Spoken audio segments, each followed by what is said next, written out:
I really think faith is a gift, that draws us closer to communicating with God. Whether my faith diminishes or not, he's not going anywhere. So my faith in God is unwavering. But it's all the little gray areas in between, like when you get thrown curveballs in life and you're presented with decisions that you don't know the answer to, is when you start wondering, like, what do I do? And so I'm so thankful for my faith, because it really has got me through a lot of those tough times.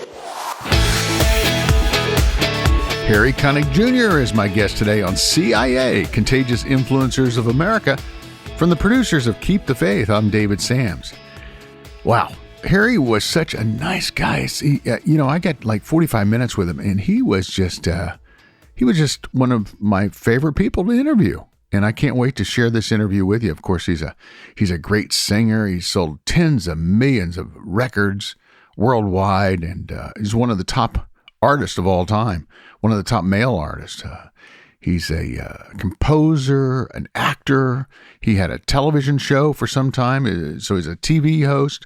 He's a great husband, great dad. He's going to talk about his wife and daughters, and he's going to talk about what the last year has been like, and this special, really cool project that he dreamed up. And what's really cool that I didn't know about him is that his first album that he ever did, he didn't even sing on it. I didn't know. I had no idea that his first album was an instrumental album. And of course, he's a great pianist. But he's going to reveal something in this interview that just blew my mind. Because, you know what? I'm not going to reveal what he revealed to me. I'm going to let him tell his story. The new album is called Alone with My Faith, and it's out now. And you can pick it up. You can stream it. You can download it. However you get your music, check out Harry Connick Jr.'s Alone with My Faith. Let's get right to the interview with the one and only Harry Connick Jr.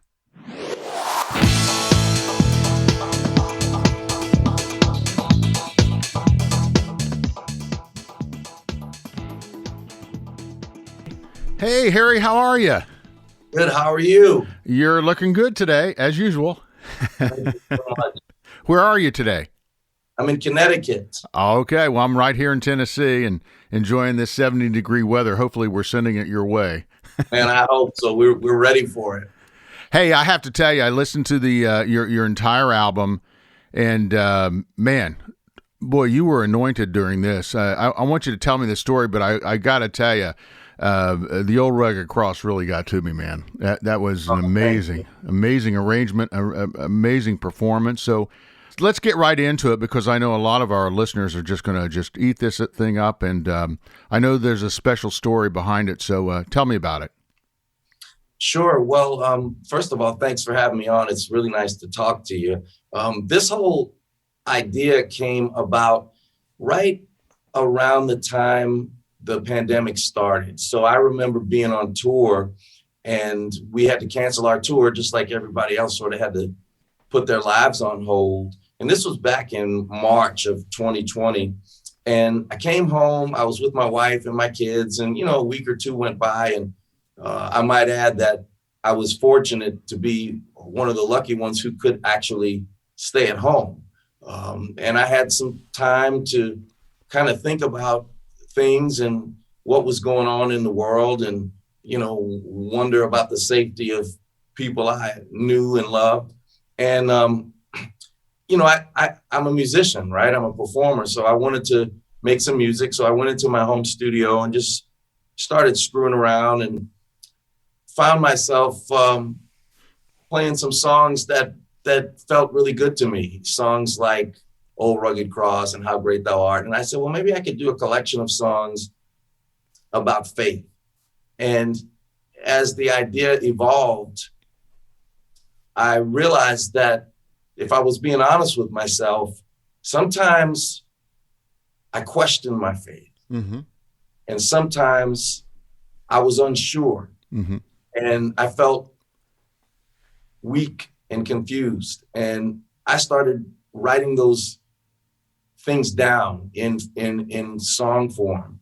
And I started coming up with, original song after original song. And it really spanned the gamut of My faith is strong. It is rock solid. It is steady. Nothing can knock me off of this pedestal of faith upon which I stand so confidently, all the way to what the hell is going on. I don't know what tomorrow is going to bring, and everything in between. Yeah. And that's how the album sort of came to be. And the reason it's called Alone with My Faith is because I was alone, literally in the studio, because I couldn't have any interaction with musicians or recording engineers. So I recorded the whole thing myself. I played all the instruments. I did all the vocals, the background vocals, and I was even the recording engineer. So I learned a little bit along the way.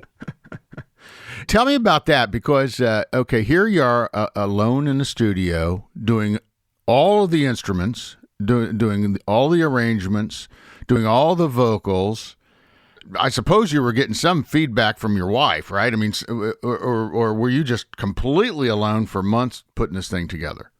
Well, I was pretty alone because, when you record in this way, you're doing part by part by part. And there were no like soft synths. And for your listeners who may not know what that means, like if you open up GarageBand on your computer, you can have drums and guitar and bass and all of these different cool instruments. But I didn't use any of those. I used real instruments like real synthesizers, real guitars, trombones, trumpets. And so it's a long time to record every single part. So let's say I was in the studio for 10 hours and I came out and I had dinner with my family. They said, well, how's it going down there? Sounds like you're playing the trumpet. And so all they're hearing is little snippets. So they didn't really get to hear it in its entirety until it was done. So that was an interesting thing too, because I'd never done an album where there was no feedback. I mean, at least you have a recording engineer who might say, oh, that was really cool, or I didn't like that, or whatever. But this one, there was none. So it was all in my head, which was an interesting process for sure. Yeah, as I was listening to this, I thought, well, you know what? First of all, I felt as though, because it is so unique. I mean, I was not expecting this, by any stretch of the imagination. Can I ask you a question? Yeah. What were you expecting? I'm just curious. I was expecting what I hear when every other artist does an album of faith. The arrangements being what you would expect. Like traditional stuff. And all of a sudden, first of all, you took me back to your New Orleans roots, okay? And I just felt like, oh my gosh, I've never heard anything like this before. And so then it just pulled me in, and I had to hear the next one. And there are a couple of songs that really got to me. The Old Rugged Cross was one of them. And I'd like to talk specifically about a couple of these songs that really spoke to you, and for you to tell me why you chose that particular song, if you would. Well, we could start right there. The Old Rugged Cross is a song that we all know and love. And as a singer, it's part of my artistic process to rip these lyrics down to the bare bones. Say them like I would be having a conversation, not sing them, because when you sing them, you're automatically confined to the rhythm of the melody and the harmonies that accompany the melody. So I would say, on a hill far away stood an old rugged cross, and I would think about that. Then I would break that down. On a hill, well, we know what hill we're talking about. Far away stood an old rugged cross. And then I started to imagine what it would be like if I were in that part of the world 2,000 years ago, and I was kind of walking through this, dusty, rocky terrain. And in the distance, far away, I came upon, the common tool for execution back then, which was a cross, a crucifix, and what I would feel, because I know what it was used for. And I know how unbelievably sadistic a form of punishment it was. And I also know who died on that cross and what that person happens to mean to me. Even if I were not Christian, the thought of somebody being executed in that manner would give me pause. Mm-hmm. So I thought about it, and then, And I love that old cross. Well, wait a minute now. We're talking about a horrible torture device. I love it because that's where the dearest and best for a world of lost sinners was slain. Now, wait a minute. Let me take my time with that and figure that out. The dearest and the best was slain. That's not saying, he was gently put to sleep, in an execution chamber with some kind of drugs that made him fall asleep. He was slain. And when you start breaking it down like that, at least for me, then the sonic picture starts to take shape, and I can start to make that happen. So when I did it, all I heard were chimes in the distance. I don't know why, but I had a set of chimes, and I recorded the chimes, and then I heard arid wind blowing through that terrain, and that's what you hear in the beginning. And then you hear this melody that has nothing to do with the old rugged cross. It's just a melody that I felt like if I were to sing it, that's what I would sing. And then I didn't feel ready to sing the song. I felt like I need to play it. And so I broke it down to church, organ and piano only. And then I felt like, okay, now I'm ready to deal with the heaviness of this lyric. And so that's why I came in so late with the vocal. So that's how all the songs kind of evolved. I started with a blank canvas. I looked deep into my heart at what those words meant to me. And I didn't think about anybody's arrangement. I didn't think about how, was this material daunting because it was so well known. I just poured myself into it. And what you're hearing is the result of that. Talk a minute about your own personal journey of faith, and you mentioned that you've questioned it in the past, as have I many times. Just talk to me about about growing up and your family, when you first came to really embrace that faith, and what that journey has been like over the years to get you to this point with the wonderful family that you have. I do have a wonderful family, and I feel really blessed to have grown up in the way that I did. I think it was an unorthodox childhood from a spiritual point of view, because my dad is a devout Catholic. He always has been. He grew up in a family with 8 children. They would say the rosary every night. Absolutely, completely devoted to their faith. My mother was a Jewish woman who, excuse me, by the time I came to know her, was non-denominational. She believed in God, but she also had some beliefs that were contradictory to Christianity, like reincarnation and things like that. My mother was a brilliant woman. I idolized her. And I, as much as a young boy could, respected what I understood of her perspective on spirituality. I happen to know that she knew more about the Bible than most Christians I know, because she studied and she was highly educated, which I think is as much a part of spirituality and faith as the gift of faith itself.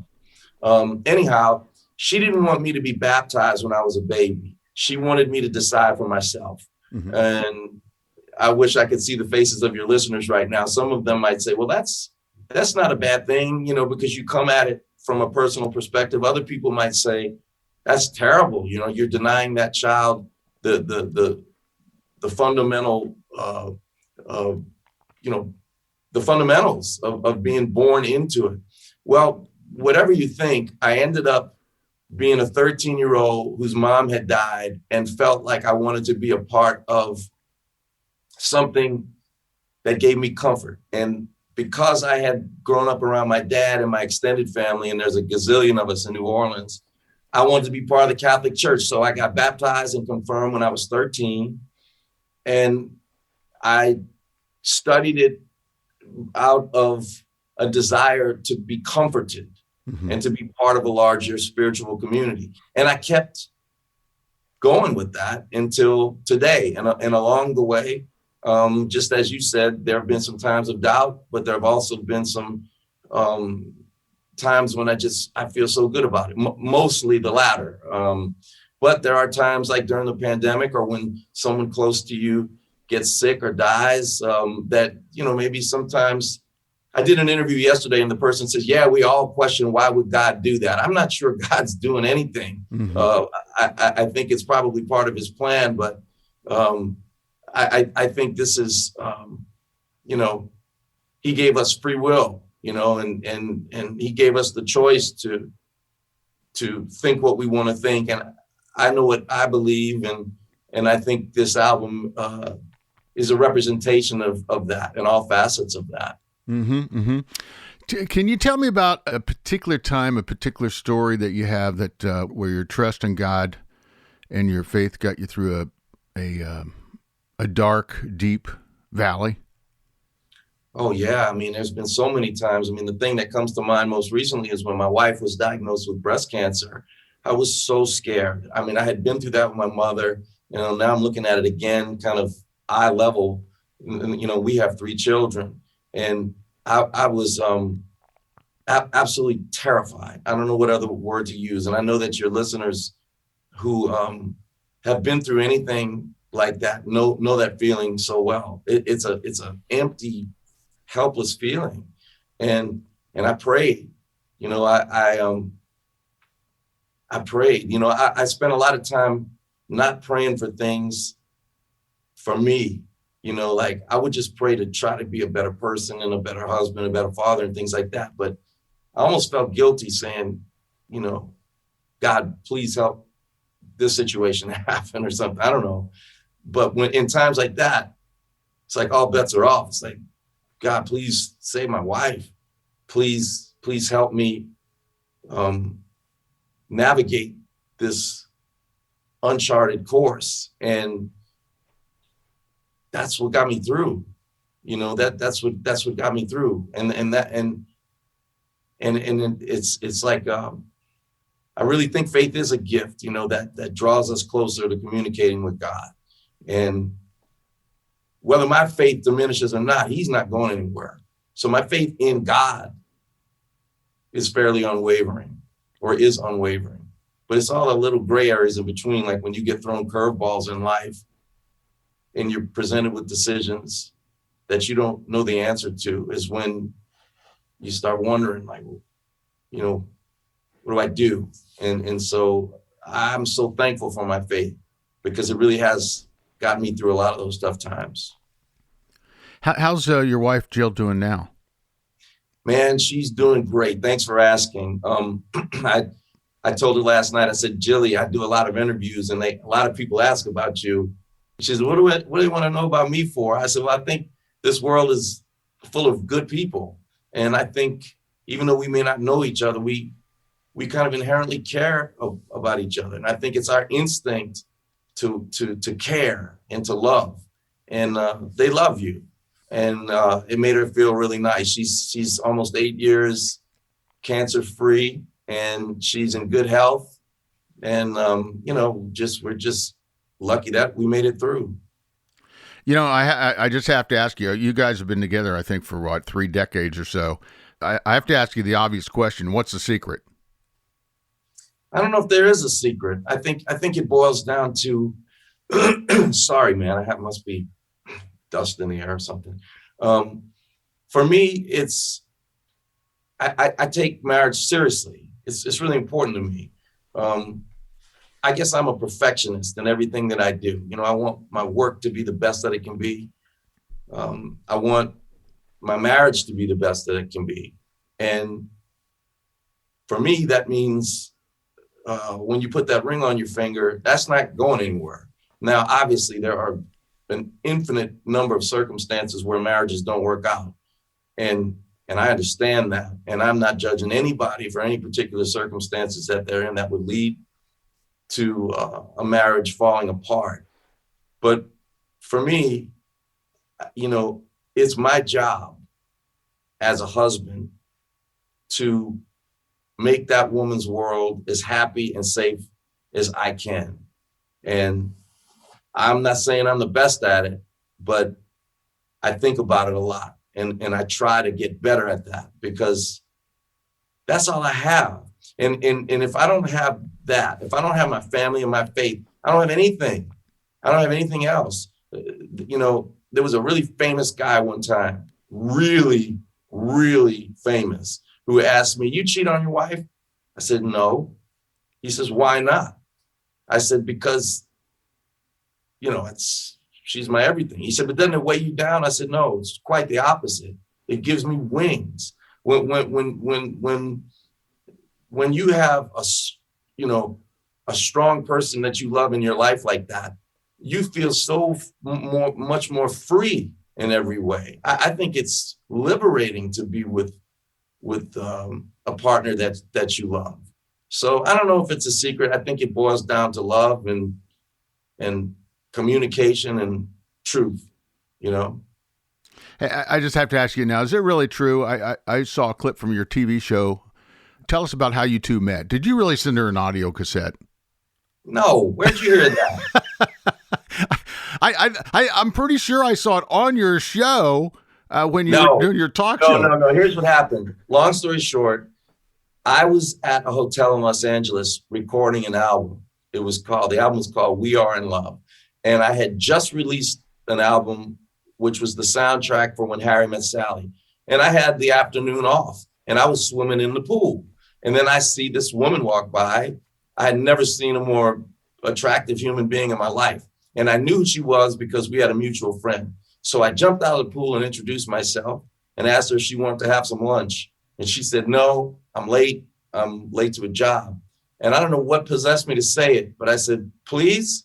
And she said, "Okay." And then we had lunch. And I remember she ordered a Budweiser. And I remember she shook my hand and it felt like a real handshake. And then I found out she was from Lubbock, Texas. I'm like, this is my kind of girl, she's like a beer drinking, sperm handshaking Bucky. And I said, "Man, this is too good to be true." And then we started dating, but I did give her the When Harry Met Sally album because I had to make myself look like something because I didn't have any money really. I was not known. And so I just gave her a copy I think I gave her the cassette. So maybe that's where you got that from. Just to say, I do something, I'm not a bum just swimming in the pool here. I want to talk about your daughters a minute because I know that I believe Georgia didn't she direct your video for Amazing Grace? She did. Yeah. So the album, Alone with My Faith, the cover was taken by Georgia. She is 24. She's a director and a filmmaker and editor, extremely creative brain. And when it came time to do the video, I said, "Well, let's come on, Georgia, use that big old brain." And she did. She found this old opera house in Connecticut, and we filmed there. And she directed the whole thing. And then the Alone with My Faith video, which is coming out, if it's not out now, it's coming out very soon. She directed that too. So it was a joy working with her. And your other two daughters are also, to some extent, in the, isn't one a fashion designer and the other is a actress. That's right. And they all kind of do everything. Like Kate, our second daughter, she's a clothing designer, but she's also an actress. She loves to sing. And the youngest one, Charlotte, is sort of multi-directional too. She loves designing clothes and she loves painting and doing visual art. Probably could be a pretty good singer if she wanted to. So it's amazing for Jill and me to watch them evolve. I mean, you always wonder what's going to happen to these little kids when they grow up. And I mean, we're like, man, we're beyond grateful. Yeah, I know. I have two daughters of my own. Veronica's 24 and Elizabeth's 21. So it's just so great having daughters. I frankly, I don't know what it would be like to have sons. I always wanted daughters.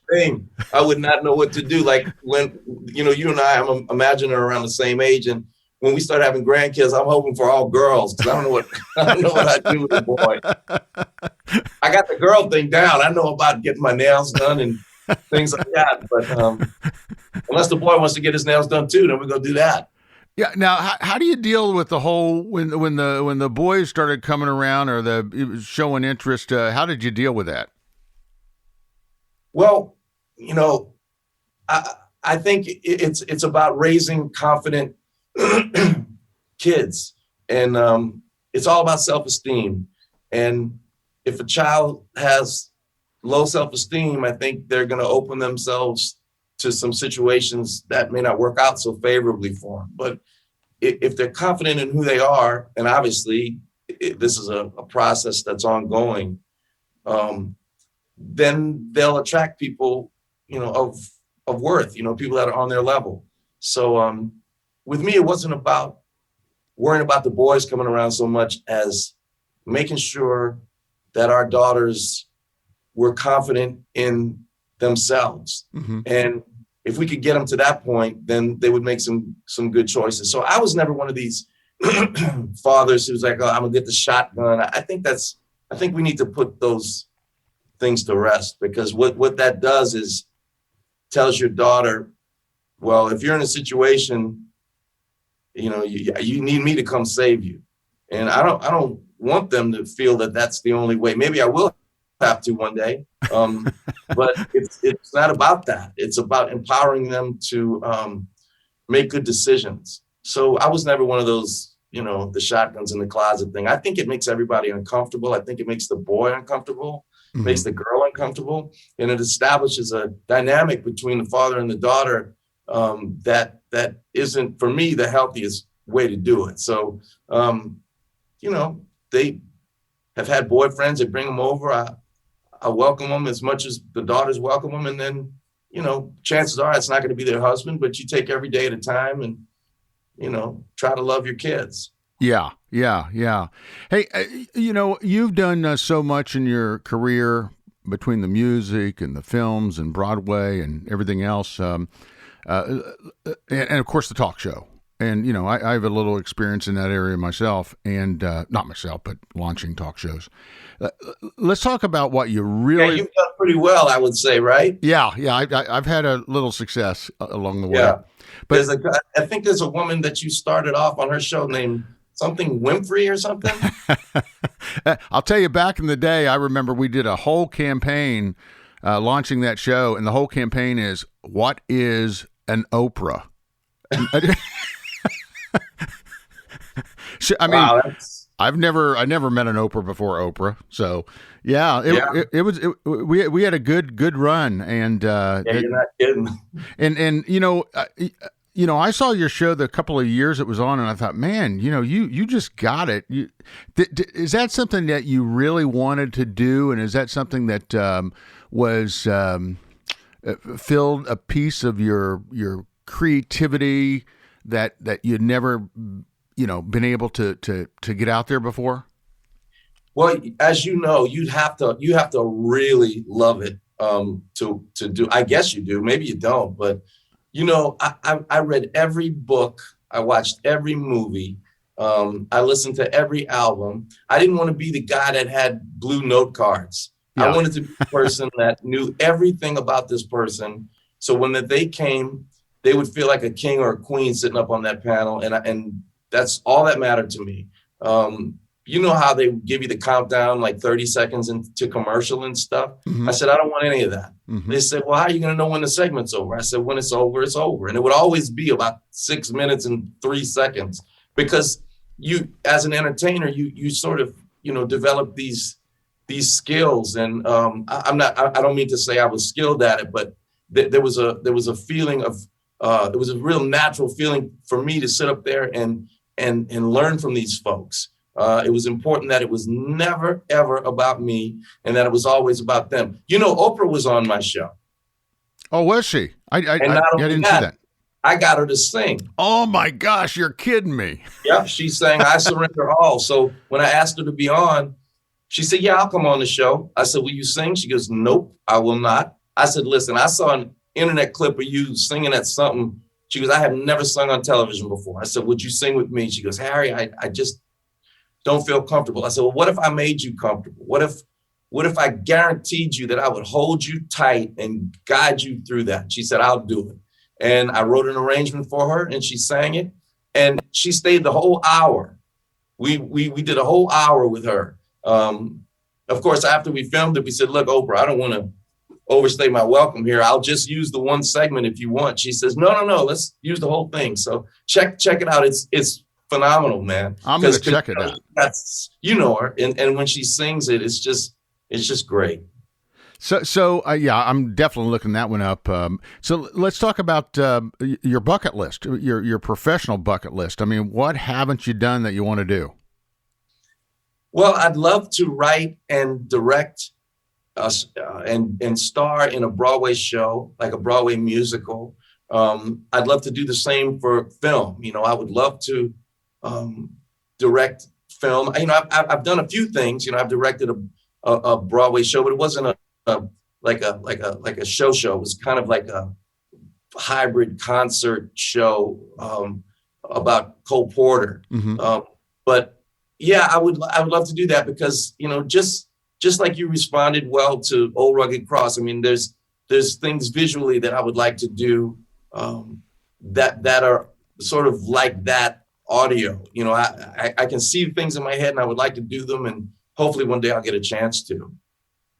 Yeah, you know, I think that the craziest thing in doing my research on you that I just blew my mind, I had no idea, and I don't even know if this is true or not, but your first album was an instrumental album and you didn't sing? Well, that was actually my third album. My first album I did when I was a kid. I did one when I was 9 and one when I was 11, and I sang on those, but I was imitating Louis Armstrong. So I don't know if that counts as really singing as myself. But when I was like 19, and the record company didn't want me to sing because they thought it would hurt my credibility as a jazz piano player. They said, let's get you out there as a piano player first, and then we'll sing. And I didn't know what I was doing. And I'm like, okay. So I did an instrumental album first. That's incredible. So when did the record company have enough faith in you as a vocalist to let you do your thing?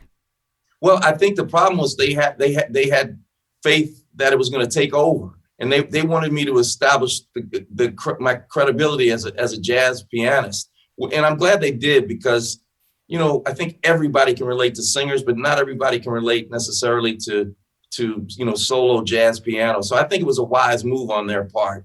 They knew I could do it, but they just said, hold on, let's get you out there first so everybody knows that you're a musician, and then you should start singing. And I had no problem with that.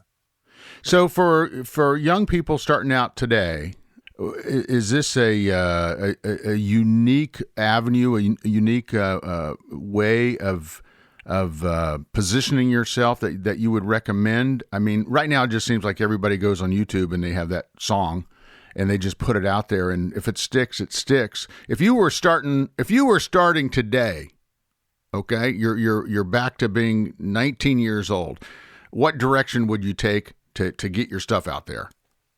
Well, I don't know if I'd be the same 19-year-old, because if you're 19 today, you know, you have access to stuff that I never would have had access to. And I had access to things that 19-year-olds today wouldn't have access to. Like, I went to Bourbon Street every week and I played with jazz bands. Doesn't happen that much anymore.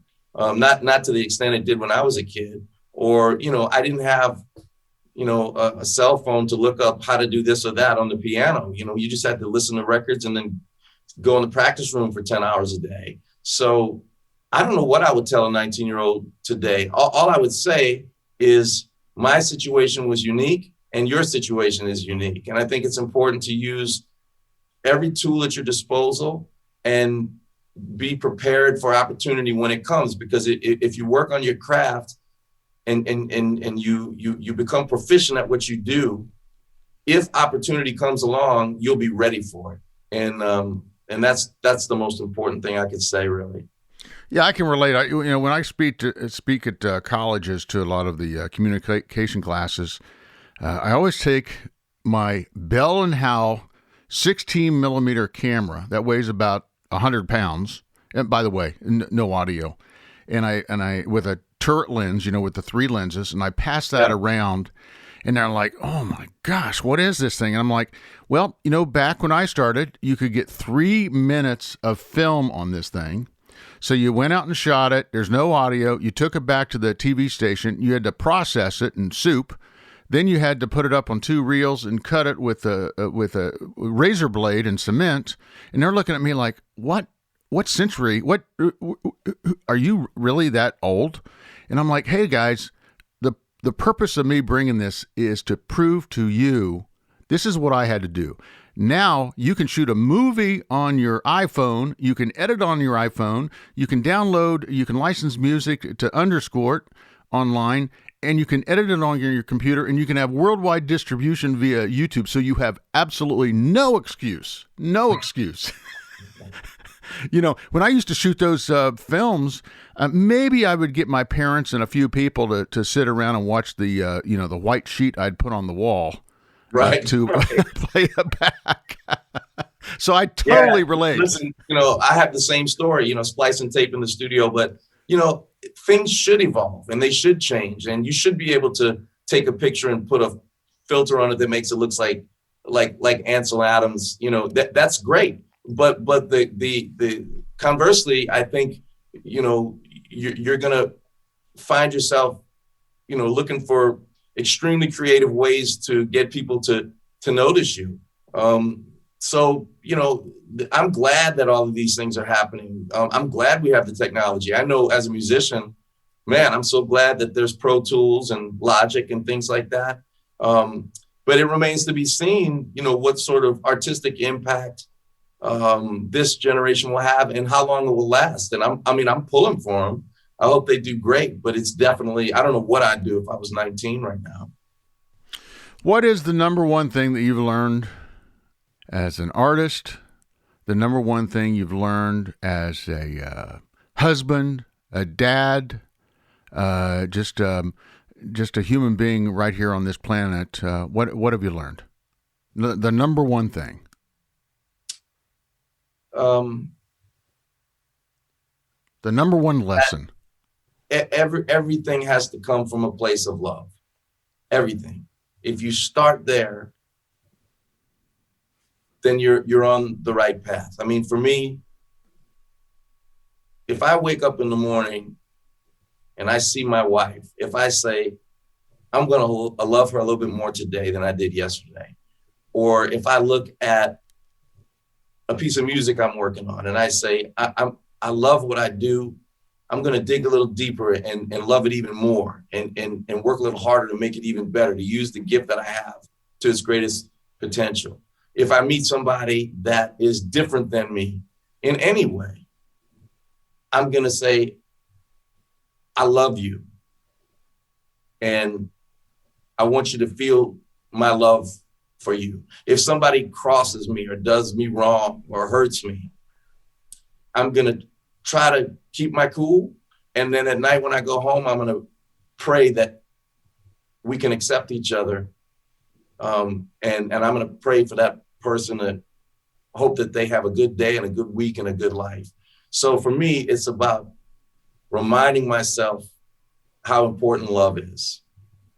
That's beautiful. That's beautiful. And just tell me, just think about it a minute and tell me what keeping the faith means to you. Keeping the faith, to me, is returning the favor to God. God gave me a gift, and he wants me to use it. And you can't let the fire go out. It may not be blazing and roaring every day, but you got to tend it. You got to bank it. You got to make sure it's got proper airflow. You got to use the gift, because when you combine your intellect with the mystery of faith, it's a pretty powerful combination. It's a long road. It's a twisty road, but it's a road that I'm on and I'll continue to be on, God willing. And it's a road I'm not going to get off of. Well, Harry, this has been very just. I just can't tell you how much this album is going to mean to so many people, especially during this time. There have been so many people that have been locked down and have, so many people who've been in isolation for months around the country. A lot of scared people, a lot of folks who have lost it all. And I know that this album's really going to speak to them, speak to their hearts, and going to be going to really serve a unique purpose at a very unique time, because a lot of people are facing a lot of roadblocks. A lot of people have lost it all. And I just want you to just speak to them as we wrap this up and just give them a thought of encouragement. And because I know that you have lost a number of folks around you during this unique time. So just speak to those folks who maybe also have lost some folks and or maybe lost their job, and they're having to start all over again. Could you just talk to them? Well, first of all, I don't know you, but I love you and I pray for you. And just as I've suffered personal loss that you could know nothing about, you've suffered personal loss that I could know nothing about. But what's unique about this situation is that we're all going through some version of this. I'm not going through what the frontline workers are going through, the people who collect our garbage and who teach our kids and take care of us in the hospitals and clean the hospitals. I'm not going through that. But I have experienced loss, and to know that you're out there keeping the faith gives me faith and gives me hope. And to know that the gift that God gave me of making music is something that could possibly, hopefully, give you some comfort, remind you how important it is to keep the faith, gives me such joy. And when I go to bed at night, I think about that. I think about we're all going through this together. I know it sounds like a cliche, but we really are going through this together. So I'm going to continue to pray for you and continue to love you. And I have faith that we're all going to come out of this on the other side. And we're going to be okay. Beautiful. Harry, thank you so much. This has been a really great 45 minutes, and we really appreciate you. And I know that so many folks are going to feel the same that I do about Alone with My Faith, your new album. And I just want to thank you for your time. It's my pleasure. I really enjoyed talking to you. I hope we get to do it again. Absolutely. And when you come to Nashville, be sure to look me up, and you can come by the homestead and we can do this in person. I'd love that. Thank you, Harry. Thanks, man.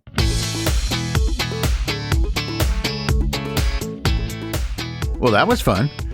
Harry Connick Jr. His album is called Alone with My Faith, and it's available now wherever you pick up your music or download or stream your music. Make sure you do so because it is incredible. It's quite original. I mean, very original. And he did everything himself from top to bottom. I mean, it's amazing. He played all the instruments. He wrote all the arrangements. Obviously these are classic songs of faith. But man, you're gonna love this thing. So be sure to check it out. Thank you, Harry. Thank you for the time you gave us, and we really appreciate you and appreciate you sharing your walk of faith with us. It's really, really cool. Just keep it up. Keep it up. Hey, I want to mention to you something we have coming up in July, and it's something quite unique and something that I know you're going to want to tap into and be a part of. And, those of you who live all over the country or around the world, this is your time to come to Nashville and celebrate Nashville and Music City. You can see the Country Music Hall of Fame, and you can check out all the really cool landmarks and hear lots of live music. But we have something really, really cool that's coming July the 29th through the 31st. It's called Life Fest Music City. And it's going to be a festival, an outdoor festival. Imagine that. When was the last time you actually went outside and you were a part of something really special, really big, with thousands of people all around you. So we're a big part of that. Putting this on, and it's going to be full of music, multiple stages. Of course, there's a big headliner stage. There's going to be great speakers. This is a family thing. You can even camp there if you want. It's going to be on the old Johnny Cash farm, his hideaway farm, which is just south of Nashville. So you can find out more about this and see the whole list of artists that are going to be there. Let me see. We have Mandisa, Colton Dixon, Danny Goki. Boy, that sounds like the American Idol lineup, doesn't it? So we have all of them. We have Skillet, Ledger. Lecrae. Oh man, Newsboys. Matthew West, there are so many of them. I know I'm leaving out some, but check out the lineup. The lineup is at KeepTheFaith.com, and just click on the Life Fest banner there, and you can see the entire lineup and get your tickets. And be sure to type in the promo code FAITH for a special discount on your tickets. Okay, and that's Life Fest, Music City, coming July the 29th through the 31st. Hey, thanks for hanging out with me today. This has been CIA, Contagious Influencers of America, the podcast from the producers of Keep the Faith. And I'm David Sams. And, I just want to encourage you to go out there and breathe the air and get in that sunlight. And as we open back up and we enjoy the springtime, because, it sure is a heck of a lot more fun living that life in living color than than living it in black and white. And I know for the past year, a lot of us have lived a very black and white life. There has not been a lot of color out there. So just make sure that you get out there and you take a deep breath and let's turn this springtime into something really special. And if you do get a chance, come this way in July and stop by and see us. We'll be there at Faith Fest. We'll have a good time. It's a great time to come in. If you've never been to Nashville, it's a great time to do so. So I would highly encourage that. And also, please do rate and review us.